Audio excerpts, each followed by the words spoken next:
Hello everyone, welcome back to Knowledge Center. We were studying class 10 economics chapter number 2 sectors of Indian economy.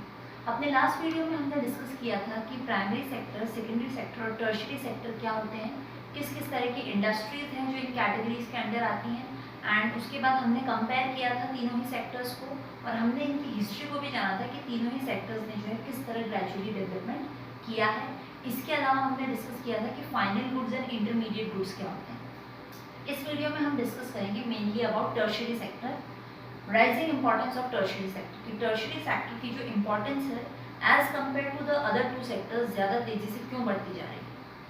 तो इसके कुछ particular reasons हैं, पहले हम उनको डिस्कस करते हैं। First reason, basic services government responsibilities. देखिए, किसी भी कंट्री के अंदर जो बेसिक सर्विसेज होती हैं जैसे कि हॉस्पिटल्स हैं, एजुकेशनल इंस्टीट्यूशंस हैं, पार्क्स हैं, बिल्डिंग ऑफ रोड्स हैं, डैम्स हैं, ब्रिजेस हैं, हेल्थ फैसिलिटीज़ हैं, ये सारी जितनी भी फैसिलिटीज़ हैं, इंफ्रास्ट्रक्चर फैसिलिटीज़, ये सब अपने सिटीजन्स को प्रोवाइड करने की रिस्पॉन्सिबिलिटी जो होती है वो गवर्नमेंट की होती है। गवर्नमेंट की जिम्मेदारी है कि ये सारी फैसिलिटीज़ अपने सिटीजन्स को प्रोवाइड कराई जाए। तो अब ये सारी फैसिलिटीज़ की जो है डिमांड बढ़ती जा रही है, जिनको कि हम बेसिक सर्विसेज कहते हैं। तो इन बेसिक सर्विसेज के डेवलपमेंट के लिए टर्शियरी सेक्टर का डेवलप होना बहुत ज़्यादा ज़रूरी है। अगर हम बात करेंगे ट्रांसपोर्टेशन, बैंकिंग, हेल्थ सर्विसेज, ये जितनी भी फैसिलिटीज़ हमने बात की बेसिक सर्विसेज, ये सब तभी अप टू द मार्क हो पाएगी जब हम हमारे टर्शियरी सेक्टर यानी कि हमारे सर्विस सेक्टर को हम डेवलप करेंगे। सेकंड है subsidiary services for primary and secondary sector. Primary और सेकेंडरी सेक्टर को सपोर्ट टर्शियरी सेक्टर या सर्विस सेक्टर करता है। यह हमने अपने फर्स्ट वीडियो में भी डिस्कस किया था कि प्राइमरी सेक्टर और सेकेंडरी सेक्टर को सपोर्ट देने का काम जो है वो टर्शियरी सेक्टर करता है। तो इसीलिए जो है अब ये जो दो सेक्टर्स है प्राइमरी एंड सेकेंडरी, ये अपने अकॉर्डिंग ग्रेजुअली डेवलप कर रहे हैं, तो इनको सपोर्ट करने के लिए टर्शियरी सेक्टर का डेवलपमेंट होना भी बहुत ज़्यादा ज़रूरी है। थर्ड जो रीज़न है, rise in standard of living with rise in income. अब जब तीनों ही सेक्टर्स अपने अपने लेवल पर डेवलप हो रहे हैं, एम्प्लॉयमेंट अपॉर्चुनिटीज जो है डेवलप हो रही हैं, लोगों को सोर्सेज ऑफ अर्निंग मिल रहे हैं, तो नेचुरली लोगों के हाथ में जो डिस्पोजेबल इनकम है यानी खर्च करने का जो पैसा है वो इंक्रीज हो रहा है। तो लोग ज़्यादा से ज़्यादा फैसिलिटी चाहते हैं खुद के लिए। इम्प्रूव्ड हेल्थ फैसिलिटी होनी चाहिए, improve transportation, improve banking, improve education facilities होनी चाहिए। तो इन सभी चीज़ों के इम्प्रूवमेंट के लिए सर्विस सेक्टर को इम्प्रूव करना बहुत ज़्यादा ज़रूरी है ताकि लोगों का स्टैंडर्ड ऑफ लिविंग जो है वो बढ़े।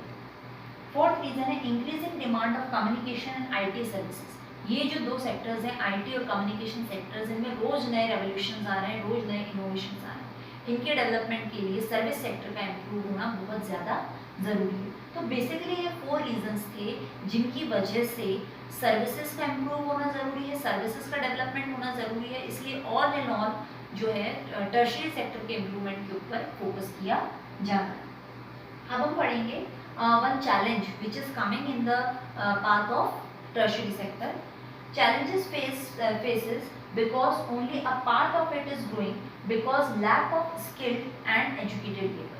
कहने का मतलब है कि टर्शियरी सेक्टर बढ़ रहा है, डेवलप हो रहा है, लेकिन ओनली उसका एक पार्ट। हम ये नहीं कह सकते कि पूरा टर्शियरी सेक्टर डेवलप हो रहा है, यानी कि जितने भी लोग सर्विसेज के अंदर एंगेज हैं सबका ही डेवलपमेंट जो है उसी स्पीड से हो रहा है, ऐसा नहीं है।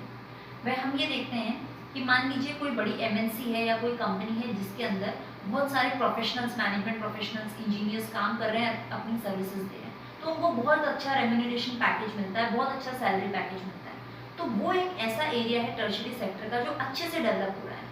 उसी तरफ हम एक दूसरा साइड देखें इंडियन इकोनॉमी का कि बहुत सारे ऐसे लोग हैं जो सड़कों के ऊपर कार्ट पुलिंग का काम करते हैं या क्लीनिंग का काम करते हैं या डेली वेज लेबर के तौर पर अपनी सर्विसेज दे रहे हैं, तो वो लोग भी सर्विसेज प्रोवाइड कर रहे हैं। छोटे मोटे शॉपकीपर्स हैं, है ना, जो हॉकर्स, वेंडर्स वगैरह होते हैं, तो ये सारे लोग भी क्या कर रहे हैं, अपनी सर्विसेज ही प्रोवाइड कर रहे हैं। तो ये लोग भी देखा जाए तो टर्शियरी सेक्टर में ही इन्वॉल्व हैं, लेकिन क्या इनका डेवलपमेंट पहले वाले एग्जाम्पल की तरह हो पा रहा है?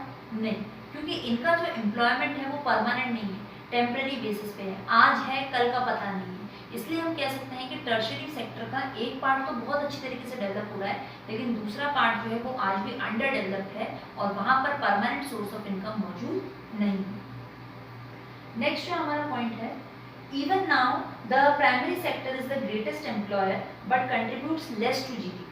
मैं हमने अपने अर्लियर वीडियो में जब हिस्टोरिकल डेटा पढ़ा था तीनों ही सेक्टर्स का कि किस तरह ये धीरे धीरे डेवलप हुए, तब हमने पढ़ा था कि प्राइमरी सेक्टर जो है वो ऐसा सेक्टर था जो कि सबसे ज़्यादा एम्प्लॉयमेंट देता था लोगों को, यानी सबसे ज़्यादा नंबर ऑफ पीपल जो है आपको एग्रीकल्चर के अंदर या प्राइमरी इंडस्ट्रीज़ के अंदर देखने को मिलेगी। लेकिन अब धीरे धीरे जब डेवलपमेंट हो रहा है इकोनॉमी का, तो जो स्ट्रक्चर ऑफ एम्प्लॉयमेंट है या जो कंट्रीब्यूशन ऑफ जीडीपी है तीनों ही सेक्टर्स का, वो चेंज हुआ है। कंट्रीब्यूशन ऑफ जीडीपी यानी कि जो एनुअल प्रोडक्शन है गुड्स एंड सर्विसेज का आपकी पूरे नेशन के अंदर, वो कितना है, उसके अंदर कौन सा सेक्टर ज़्यादा कंट्रीब्यूट कर रहा है, प्राइमरी कर रहा है, सेकेंडरी कर रहा है या टर्शियरी कर रहा है।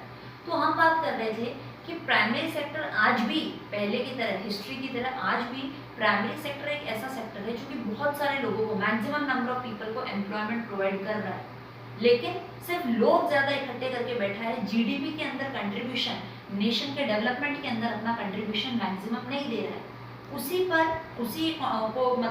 चीज़ को कॉन्ट्रास्ट में हम देखते हैं तो टर्शियरी सेक्टर एक ऐसा सेक्टर है जिसमें नंबर ऑफ पीपल एम्प्लॉयड बहुत कम है।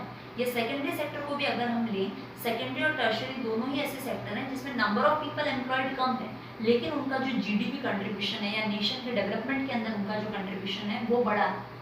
तो कहने का मतलब है कि प्राइमरी में लोग ज़्यादा हैं लेकिन डेवलपमेंट कम हो रहा है, सेकेंडरी और टर्शियरी में लोग कम हैं लेकिन डेवलपमेंट ज़्यादा हो पा रहा है। अब ये डिफरेंस क्यों है? क्योंकि सारे लोग एजुकेटेड नहीं है, सारे लोग स्किल्ड नहीं है। जिनके अंदर स्किल्स हैं, प्रॉपर ट्रेनिंग है, एजुकेशन है, वो सेकेंडरी और टर्शियरी में जाएंगे और बेटर अपॉर्चुनिटी से बेटर सोर्स ऑफ इनकम को अपनाएंगे, और जो बेचारे अनएजुकेटेड हैं, इलिटरेट हैं, वो प्राइमरी में चले जाएंगे। इसलिए वहाँ पर जो है नंबर ऑफ पीपल बहुत ज़्यादा है और डेवलपमेंट जो है वो उस अकॉर्डिंग नहीं हो पा रहा है। इसलिए कहा गया है कि जो एग्रीकल्चर सेक्टर है यानी प्राइमरी सेक्टर है वो आज भी क्या फेस कर रहा है, अंडर एम्प्लॉयमेंट या डिस्गाइज्ड अनएम्प्लॉयमेंट की सिचुएशन फेस कर रहा है। अब ये क्या चीज़ है underemployment and disguised unemployment? देखिए, under unemployment and disguised unemployment एक ऐसी सिचुएशन है जहाँ पर आपने ज़रूरत से ज़्यादा लोग एम्प्लॉय कर रखे हैं और अगर आप उन एक्स्ट्रा लोगों को हटा भी दोगे तो भी आपका प्रोडक्शन जो है वो सफ़र नहीं करेगा। जैसे अपन एक एग्जाम्पल लेते हैं, मान लीजिए एक फार्मर है, उसकी लैंड, उसका एक छोटा स्मॉल प्लॉट ऑफ लैंड है, साइज ऑफ प्लॉट जो है वो बहुत छोटा है। अब उसके प्लॉट के ऊपर 8 लोग काम कर रहे हैं, उसके परिवार में 8 लोग हैं, 8 के 8 लोग उस छोटे से जो small size of plot of land है उसके ऊपर काम कर रहे हैं। अगर 8 की जगह वहाँ से 4 भी काम करेंगे तो भी प्रोडक्शन उतना का उतना ही होगा। अगर जो एक्स्ट्रा 4 है उनको हमने हटा दिया तो भी प्रोडक्शन जो है वो सफ़र नहीं करेगा। पहले 8 लोग जितना प्रोड्यूस कर रहे थे 4 भी उतना ही प्रोड्यूस कर रहे हैं। तो कहने का मतलब है कि जो एक्स्ट्रा 4 लोग हैं ये अंडर एम्प्लॉयमेंट है या ये डिसगाइज्ड अनएम्प्लॉयमेंट फेस कर रहे हैं, यानी कि ज़रूरत से ज़्यादा लोग एंगेज हैं, ज़रूरत से ज़्यादा लोग एम्प्लॉयड हैं। अगर इन एक्स्ट्रा लोगों को हम हटा देते हैं तो भी प्रोडक्शन के अंदर कोई असर नहीं पड़ेगा, प्रोडक्शन वैसा का वैसा ही होगा। तो हम बात कर रहे थे कि एग्रीकल्चर वाला सेक्टर जो है, क्योंकि उसमें बहुत सारे लोग एंगेज हैं, तो एग्रीकल्चर सेक्टर के अंदर ये अंडर एम्प्लॉयमेंट या डिसगाइज्ड अनएम्प्लॉयमेंट की सिचुएशन जो है वो हमें देखने को मिलती है। अब ऐसा नहीं है कि सिर्फ एग्रीकल्चर सेक्टर में ही ये डिसगाइज्ड अनएम्प्लॉयमेंट वाली सिचुएशन है। कई बार हम देखते हैं कि सेकेंडरी और टर्शियरी सेक्टर में भी आपको जो है ये डिसगाइज्ड अनएम्प्लॉयमेंट की सिचुएशन देखने को मिलेगी। कैसे? मान लीजिए कि कुछ ग्रुप ऑफ पीपल है जो कि ये हॉकर्स या वेंडर्स का काम करते हैं, भाई वो सड़क के ऊपर चीज़ें बेचते हैं। तो मान लीजिए एक पर्टिकुलर दिन उनका इनकम बहुत ज़्यादा हो गया, सेकंड डे कुछ हुआ ही नहीं, थर्ड डे अगेन कुछ नहीं हुआ, फोर्थ डे फिर उनको कुछ मिल गया। तो कहने का मतलब है कि यहाँ पर भी बहुत सारे ऐसे लोग हैं जिनके पास परमानेंट सोर्स ऑफ इनकम नहीं है, परमानेंट जॉब नहीं है, तो उनको भी जो है हम डिसगाइज्ड अनएम्प्लॉयमेंट या अंडर अनएम्प्लॉयड ही कंसिडर करेंगे, क्योंकि इनका जॉब जो है वो उनको रेगुलर इनकम प्रोवाइड नहीं कर रहा है, ये एक्स्ट्रास में आ रहे हैं, कभी इनके पास सोर्स ऑफ अर्निंग है कभी नहीं है। तो कहने का मतलब है कि हम ऐसा नहीं कह सकते कि सिर्फ टर्शियरी सेक्टर ऐसा सेक्टर है जो कि बहुत अच्छी तरीके से बहुत स्मूथली जो है चल रहा है और डेवलप हो रहा है, क्योंकि हमारे इंडिया के अंदर एजुकेशनल स्टेटस, एजुकेशनल लेवल लोगों का डिफरेंट है। इसी वजह से जो है लेवल ऑफ डेवलपमेंट भी जो है अलग अलग है। टर्शियरी सेक्टर के अंदर भी आपको कई तरह का अनइक्वल डिस्ट्रीब्यूशन देखने को मिलता है। नेक्स्ट हम डिस्कस करेंगे how to create more employment, यानी कि भाई हमने पढ़ा कि प्राइमरी सेक्टर क्या है, इसके अंदर कैसी कैसी इंडस्ट्रीज है, सेकेंडरी क्या है, टर्शियरी क्या है। अब बेसिकली हम ये पढ़ेंगे कि भाई आपको अगर एम्प्लॉयमेंट जनरेट करना है तो वो किस तरह कर सकती है, किस तरह उसमें गवर्नमेंट पार्टिसिपेट करके एम्प्लॉयमेंट को बढ़ा सकती है। क्योंकि हम जानते हैं अपना इंडिया जो वो है एक डेवलपिंग नेशन है, या यूँ कह लीजिए अंडर डेवलप्ड नेशन है, और बेरोजगारी, अनएम्प्लॉयमेंट जो है वो हमारी बहुत बड़ी प्रॉब्लम है। और अनएम्प्लॉयमेंट से के ही साथ एक जुड़ी हुई प्रॉब्लम हमें मिलती है पॉवर्टी। जब तक जहाँ पर अनएम्प्लॉयमेंट है उस नेशन में पॉवर्टी कभी भी आपका पीछा नहीं छोड़ेगी। तो इन सारी चीज़ों को रिमूव करने का एक ही तरीका है कि ज़्यादा से ज़्यादा एम्प्लॉयमेंट अपॉर्चुनिटीज़ जनरेट की जाए। तो वो किस तरह हो सकती हैं? मान लीजिए हम एक एग्जांपल लेते हैं। लक्ष्मी एक लेडी है एक विलेज के अंदर, जिसका एक स्मॉल पीस ऑफ लैंड है। वो अपने गांव में रहती है और उस अपने प्लॉट ऑफ लैंड के ऊपर जो है खेती करती है। अब उसकी फैमिली के अंदर जो है 5 लोग हैं।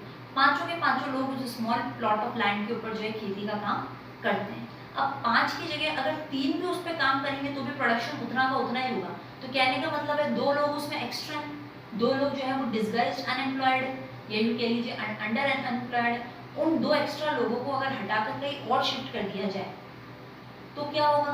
फैमिली की इनकम जो है वो बढ़ेगी। अब मान लीजिए वो 5 में से 3 तो उस जगह काम कर रहे हैं और 2 जो है उनको किसी रिच फार्मर ने, उसी गांव के किसी रिच फार्मर ने बोल दिया कि भाई आप आओ और हमारी लैंड के ऊपर जो है आप मजदूरी करो और एवरीडे आपको जो है वेजेस मिल जाएंगे at the end of the day. तो अब क्या हुआ भाई, वो लक्ष्मी के प्लॉट से जितना प्रोडक्शन हो रहा था वो तो वैसे के वैसे ही हो रहा है, वो सोर्स ऑफ इनकम तो आपका कम ही नहीं हुआ, उल्टा आपकी फैमिली की इनकम जो है वो इंक्रीज हो गई। क्यों?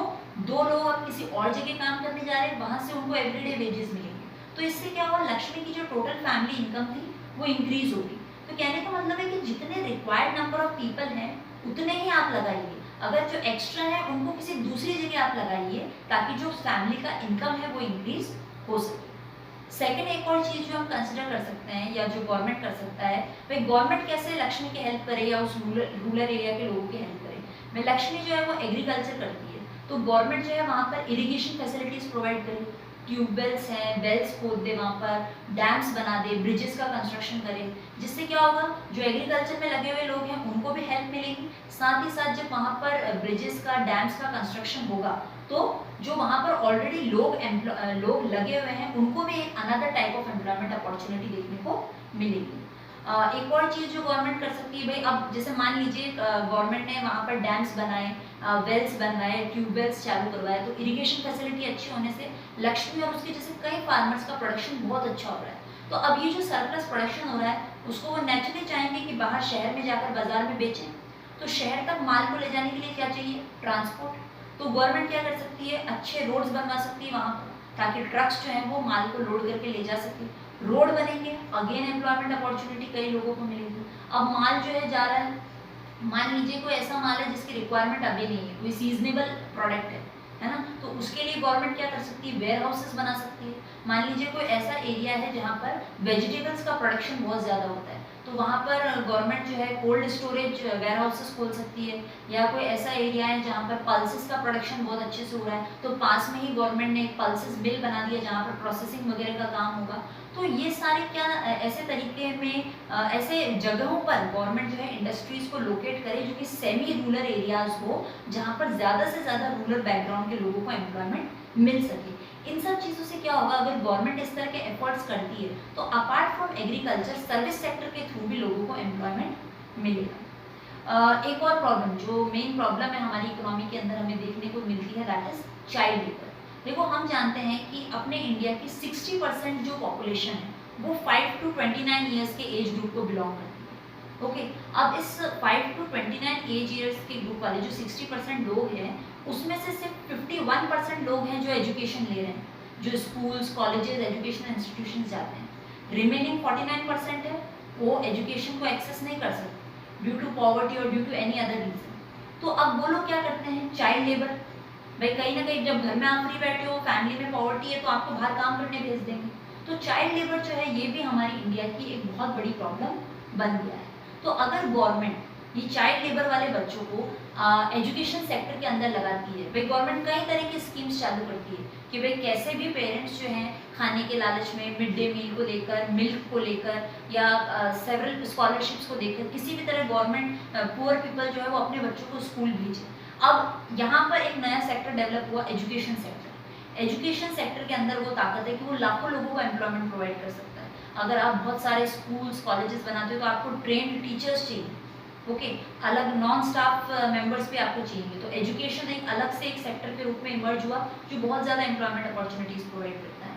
अब हमारी इंडिया में हेल्थ सेक्टर जो है वो हम यूँ नहीं कह सकते कि वेरी वेल डेवलप्ड है। तो हेल्थ सेक्टर अगेन एक ऐसा सेक्टर है जो कि बहुत सारी एम्प्लॉयमेंट अपॉर्चुनिटीज़ प्रोवाइड कर सकता है। और भी कई सारे सेक्टर्स हैं, जैसे मान लीजिए कोई ऐसा एरिया है जहाँ की क्राफ्ट हैंडीक्राफ्ट्स बहुत फेमस है, या कोई ऐसा एरिया है जो कि हिस्टोरिकल प्लेस है, तो वहाँ पर टूरिज्म सेक्टर जो है वो बहुत अच्छी तरीके से फ्लरिश हो सकता है। तो कहने का मतलब है कि सेक्टर्स बहुत सारे, एरियाज बहुत सारे हैं जिनमें से एम्प्लॉयमेंट अपॉर्चुनिटीज़ निकाली जा सकती हैं, एंड गवर्नमेंट जो है वो कई सारी चीज़ें प्रोवाइड कर सकता है।